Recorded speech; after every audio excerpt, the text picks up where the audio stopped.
장세 점검부터 좋습니다. 먼저 하고 네, 네. 대형주 시총 상위 종목들 점검하고 네, 시작하도록 하겠습니다. 이를 종목을 보면 시장이 보이니까. 그렇죠. 네, 네. 네. 일단은 뭐 가장 먼저 살펴봐야 될 게 삼성전자하고 SK 하이닉스겠죠. 네.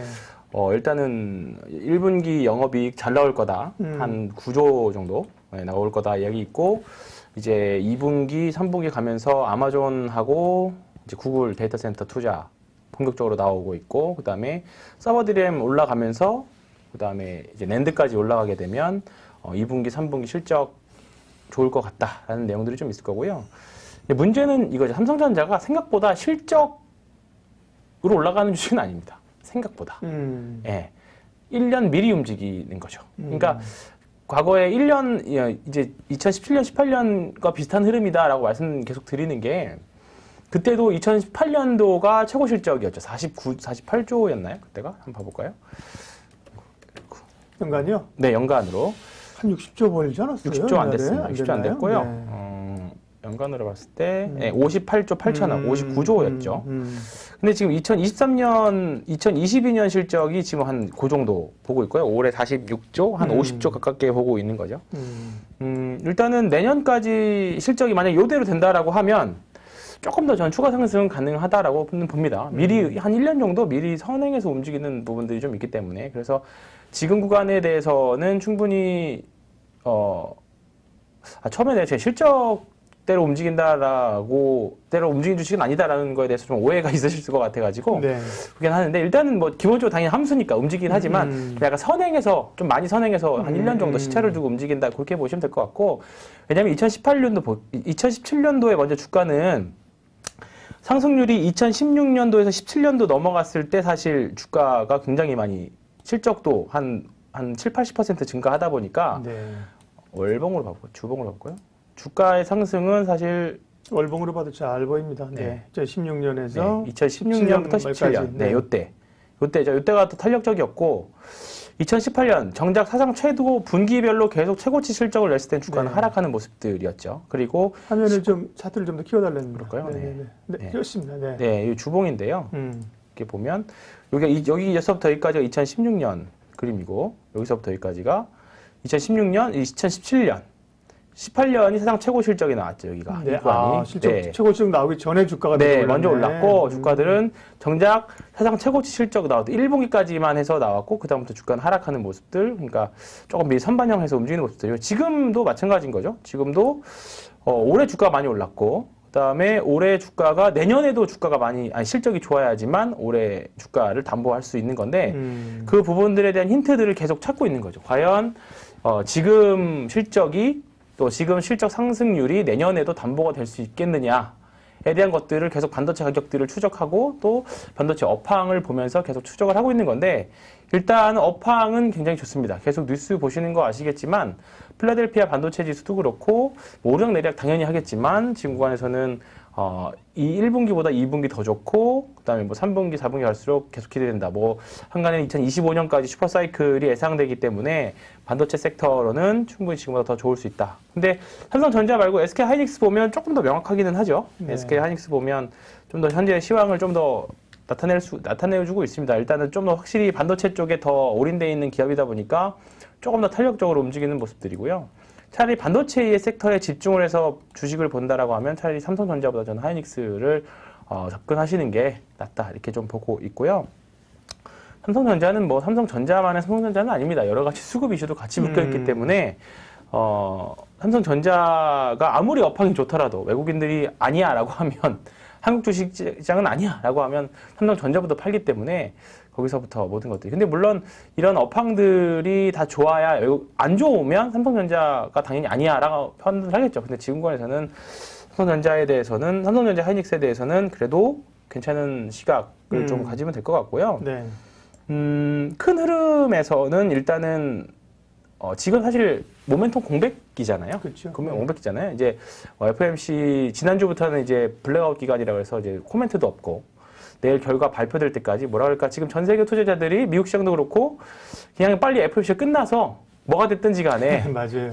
그냥 뭐가 됐어, 다 필요 없어, 빨리 이게 끝나, 이게 끝나야 움직일게, 그냥 그런 것 같아요. 불확실성에 대한 것들인 거죠. 그러니까 요즘에 보면 그 미국 주식들, 특히 이제 미국 개인 투자자들이 쓰는 글도 이제 번역해서 많이 올라오는 거 보면 미국 사람이나 한국 사람이나 주식을 바라보는 개인들의 관점은 똑같은 것 같습니다. 사람 다 똑같은 것 인간 같고. 심리는 똑같다니까. 그렇죠. 예. 특히 최근에 쿠팡 상장 관련해가지고 그런 것들을 보면 미국 사람들이나 한국 사람들이나 주식 위에서 물리면 고통스러운 건 똑같다. 이렇게 보시면 될 것 같고요. 투자자들은 글로벌해요. 다 똑같아요. 그렇죠. 네.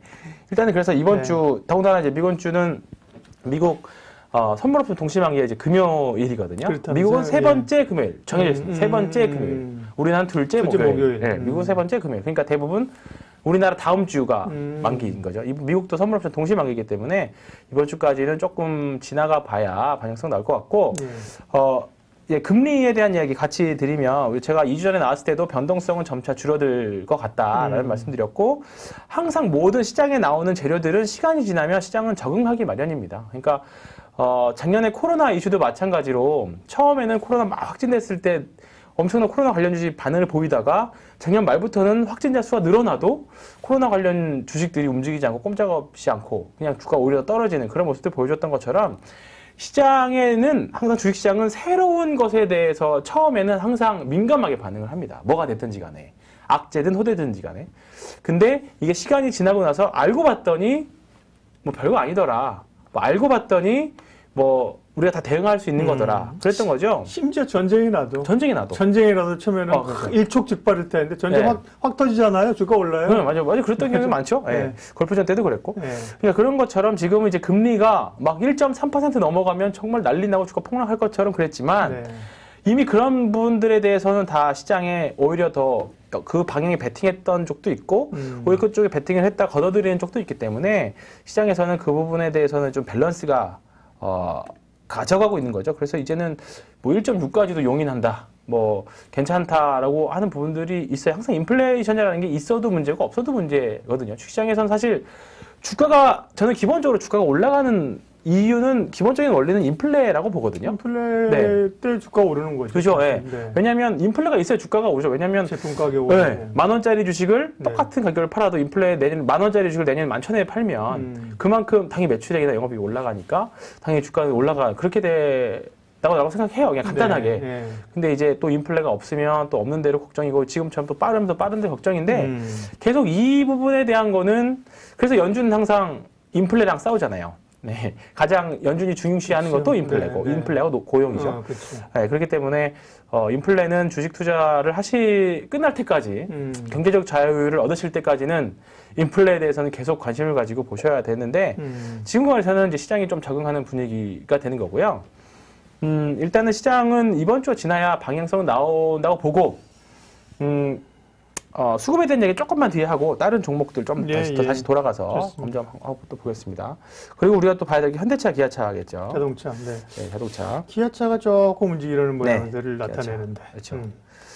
기아차가 사실 조금 뭐 흐름 좋습니다. 저희 아침에 방송했을 때도 그렇지만 일단은 자동차 수출이 계속적으로 나오고 있는 부분들이기 때문에 실적도 앞으로 좋아지겠죠. 그리고 친환경차에서 끌어주는 성장성 밸류도 있고 글로벌 빅5 이제 메이커 중에서 가장 이제 신흥국들 경기가 좋아지면 아직까지는 아무리 뭐 친환경 차량이 대세 이제 앞으로 많이 팔린다고 해도 아직은 내연기 현차들을 팔아야 되잖아요. 네, 관련된 산업들도 굉장히 아직도 많고 그렇기 때문에 신흥국에서 아직 내연기관이 팔린다고 하면 그쪽에서 가장 수혜를 많이 받는 회사도 현대차, 기아차이기 때문에 기본적으로 내연기관도 그렇고 성장성 있는 뭐 친환경 차량도 그렇고 계속 긍정적인 흐름을 보인다고 생각합니다. 일단은 현대차보다 기아차가 조금 더 지금 흐름이 좋기는 합니다. 합니다만 일단은 지금 관점에서는 아직까지는 주도주 이제 이번 주 지나고 이후에 주도주에 대해서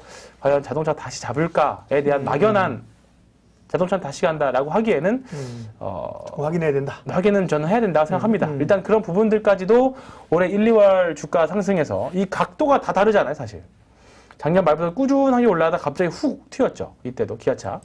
현대차도 이때 훅 튀었고 뭐 LG화학, SK이노베이션, 뭐 삼성전자도 이때 갑자기 이쪽 각도가 훅 튀었던 부분들이고 이 부분이 저는 이게 쥐어짜기라는 표현을 하는데 이때 보면 뭔가 고점에서의 저런 대량 거래에 막 터지면 그때 호가창을 봤을 때 막 탐욕이 찌들어 있는 듯한 느낌이 많이 들었었거든요. 진짜 이제 공포에서 매도하는 게 아니라 정말 나만 못 사는 거 아니냐라는 뭔가 탐욕에 찌른 듯한 매수.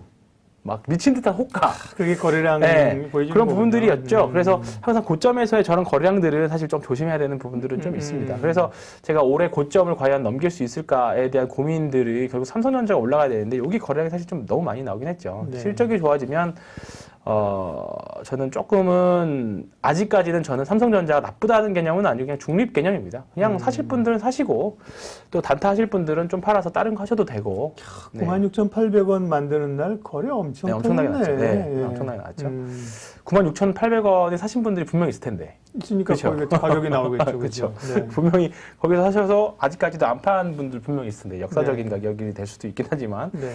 나쁘다는 건 아닙니다. 근데 삼성전자에 대한 코멘트는 참 조심스럽습니다. 뭐 네가 뭔데 삼성전자를 판단해라고 그런 류의 생각을 가질 수 있기 때문에 다만 근데 이제 주식은 돈을 벌기 위한 게임이라는 관점에서 봤을 때 지금 다른 거에서 뭐 지금 다른 섹터도 만만치 않은 건 사실입니다만 충분히 다른 섹터 특히 뭐 경기 민감주라던가 예. 뭐 그런 부분들에서는 충분히 먹을 수 있는 종목들이 많기 때문에 우리 자동차 얘기가 다시 삼성전자로 네, 왔어요. 그렇죠. 그래서 자동차는 조금씩 올라오는데 주도주로서의 자리로 다시 치고 나가는 건 네. 조금 더 하긴 하자. 네, 이 정도. 마찬가지예요. 삼성전자, 하이닉스, 현대차, 뭐 기아차, 그 다음에 2차전지 관련 주식들도 네, 2차전지 관련 주식 얘기를 좀 해보면 일단은 LG화학하고 SK이노베이션이 좀 타격이 컸죠. 폭스바겐 쪽으로 워낙에 조금 노출이 많다 보니까 이제 삼성 SDI는 조금 어제 좀 덜하는 거 아니냐 해서 좀 버텼지만 오늘 좀 삼성 SDI도 좀 밀렸고. 근데 저는 이후에 어쨌든지 간에 주도주는 일단은 부러진 느낌이 좀 듭니다. 네, 뭐 중장기 성장성에 대해서는 당연히 의심할 여지는 없지만 역시 시장주의자죠. 그렇죠.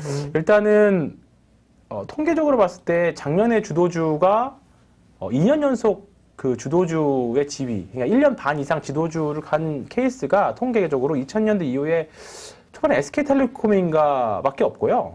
주도주를 1년 반 정도 우리나라 대형주들은 주도주에서 1년 반 정도 이상 간 경우가 거의 없습니다. 왕좌에서 내려와야 되는구나. 그러니까 이제 풍선 효과죠. 그러니까 다른 쪽 주도주가 올라가면 거기 빠지면 이제 다른 쪽으로 튀어 올라가는 지금 그런 섹터들 사실 많이 있잖아요. 다른 쪽으로. 그렇기 때문에 지금 그런 섹터라고 보고 있는 거고 지금 금리 환경도 변화했고 작년과는 다르게 제일 중요한 건 금리 환경의 변화입니다. 네. 금리 환경의 변화고요.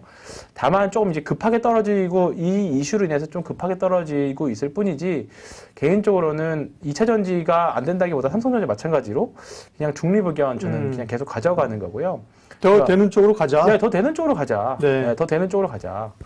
그런 약간 개념으로 접근을 하시는 게 2차 전지 섹터들은 비단 이번 이슈가 아니었더라도 이번 이슈가 아니었더라도 조금 좀 다른 섹터로 가는 게 낫지 않겠느냐 했는데 이번 뉴스가 조금 어떻게 보면 그렇게 생각하는 사람들의 행동을 더 빨리 하게끔 하는 이벤트가 되었던 거고요. 물론 당연히 하락하는 과정에서도 분명히 또 반등도 나오긴 할 겁니다. 근데 이제 그런 과정에서는 좀 리밸런싱. 지금 같은 경우는 3일 연속 급락, 이틀 연속 급락했잖아요. 네, 이렇게 되면 또 반등도 좀 나올 거기 때문에 그런 거 이용해서 뭐 단기 트레이딩도 가능하고 또는 그 반등을 이용해서 좀 현금화 한다 하신다고요. 근데 진짜 현금화 힘드실 거라고 봐요. LG화학이나 뭐 SK이노베이션이나 삼성 SDI 같은 종목들의 지금 현금화. 진짜 힘들 거라고 봅니다, 사실. 제 말씀을 이렇게 드려도 실제로 행동에 옮기기는 정말 힘들 거라고 보는데 LG화학은 뭐 그나마 낫죠. 근데 정말 같은 경우. 네, 정말 힘들 거라고 보는데 왜냐하면 중장기 성장에 대해서는 의심이 없는데 빠지면 매수기에 아니야? 손절보다는 매수기에 아니야라고 생각을 인간이 사람이라면 특히 우리나라 투자자라면 그럴 수밖에 없기 때문에 정말 힘들 거라고 보는데 저는 조금 일부는 좀 줄여야 된다고 생각하고 시젠 같은 케이스에서 봤잖아요. 시젠은 어떻게 보면 좀 2차 전지 섹터보다는 조금 단기적인 이슈이긴 했지만 그게 추세 꺾여버리면 힘든 구간들이 된 거고요. 만약에 시젠 지금 보면 이제 조금 반등이 나오고 있기는 한데 사실 이 구간에서 얼마나 힘들었겠어요. 작년 11월 구간, 이 구간들, 꺾이는 구간들. 그러니까 SK이노베이션이 어떻게 보면 작년 8월달, 9월달 이 구간이 지금 지나고 있다고도 볼 수 있는 거죠. 이렇게 극단적으로 떨어질 거라고 보지는 않는데 어쨌든 옆으로 횡보하거나 조금 이제 진정이 되면 그렇게 되긴 하겠지만 일단 좀 2차 전지 섹터에 대해서는 조금 이제 중립 의견 저도 계속적으로 가져가는 게 낫지 않겠냐 보고요. 차라리 지금 한국전력이 의외로 바닥에서 전기값 인상한다는 이슈 때문에 올라오고 있죠. 네. 이런 부분들이 사실 조금 바닥에서 풍선 효과로 좀 보고 있는 거죠. 예, 그쪽에서 빠진 자금들이 이쪽에서 올라오는 거고, 좀 바닥에서 좀 올라오는 거고, 좀 최근에 뭐 건설주라던가 철강이라던가 뭐 그런 쪽으로는 충분히 매매해 볼 만한 거죠. 지금 건설주 얘기를 저희가 뒤에다 준비했으니까 거기다 다시 놓도록 하고요. 예, 그런 상태라고 보시면 될 것 같습니다. 그래서 일단 이번 주 지나가야 될 것 같고, 그리고 하나 말씀드리고 싶은 거는, 자, 어딨냐. 제 화면 잠깐 띄워보실래요? 네. 보이시려나 모르겠는데. 보이시나요? 이거 보일까요? 네. 조금 크게. 좀 크게 있나요? 네. 뭐 또, 확대 안 돼요? 비밀. 이게 아니고. 암호 같은 거를. 화살표 안 늘려져요? 네. 뭔데요? 잠깐만요. 네. 뭔데요? 있다. 찾아볼게요. 있네요. 네. 아니요, 이게 아까 실시간 캡처한 거라서. 잠깐만요. 되나요? 보이실 것 같은데? 이제. 투자주체별 동향이네. 네, 요게 오늘 1시 반경, 1시 40분경이었습니다. 1시 40분경에 외국인이 선물 1조를 네, 제가 했던 게 외국인들 1조 매도하면 다음 만기까지 방향이라고 한번 말씀드렸던 적이 있었는데 저희도 오늘 오전에 별로 시장 그냥 하길래 그냥 신경, 이제 만기도 끝난 지 얼마 안 돼서 그렇죠. 그냥 보고 있었는데 이렇게 됐어요. 네, 됐는데 중요한 이게 아니라 됐는데 요즘에 트렌드 보면 막판에 좀 들어 올린다라고 계속 말씀드리겠는데요. 만약에 이대로 끝나면 큰일 났네. 큰일 났다기보다는 외국인들이 하방으로 잡는 거 아닌가? 보수적으로 봐야 되는 거 아닌가 봤는데 선물은 3시 50분에 이제 거의 마감이 되거든요. 그래서 투자자별 매매 동향을 보면요. 다행히도 7,200개가 좀 줄었네. 많이 줄었죠. 그러니까 쉽게 말하면 막판 30분 동안 3천억을 매수한 거죠. 거의 3천억 환매수한 거고요. 2시 반부터 여기 보시면 2시 반부터 본격적으로 줄이기 시작해가지고요. 보시면 2시 반에도 계속 그 흐름 가다가 쭉쭉쭉 줄어가지고요. 7,500억대, 7,460억으로 끝났습니다. 다행히. 그렇기 때문에 아직은 조금 오늘도 많기는 하지만 언제든지 이 정도 규모는 순매수 다시 또 방향을 위로 돌릴 수 있는 부분들이기 때문에 특히나 3시부터 3시 반 사이에 외국인들 동향, 그날 얼마 되든지 간에 순매수 하든지 간에 그날 3시부터 3시 반 사이의 동향이 얼마 되든지 간에 방향에 따라서 다음날 방향을 좀 예측할 수 있거든요. 그러니까 쉽게 말하면 3시 결론만 말씀드리면 3시부터 3시 50분까지 샀잖아요. 3천억. 그럼 그렇죠. 내일은 조금 강세장 좀 봐도 되겠다 싶은 거죠. 그래서 내일은 좀 긍정적으로 보셔도 FOMC 결과가 어떻게 나오든지 간에 아침에 충격은 뭐 그에 따라서 있긴 하겠지만 이미 뭐 소문난 다 잔치고 다 숨죽이고 있고 결과만 나오기만 기다리고 있고 그렇기 때문에 사실 무슨 얘기를 하든지 간에 시장에는 잠깐 충격은 있긴 하겠지만 별다른 건 없을 것 같아요. 우리 다 예상하고 있잖아요. 어느 정도. 뭐가 나올 수도 있고 뭐가 안 나올 수도 있고 정말 파격적인 것도 나오기도 좀 쉽지 않은 상황이기 때문에 그렇기 때문에 지금 구간에서는 좀 시장 그냥 중립 이상 중립에서 조금 더 좋은 쪽으로 좀 봐도 된다. 이게 좀 보고 있습니다.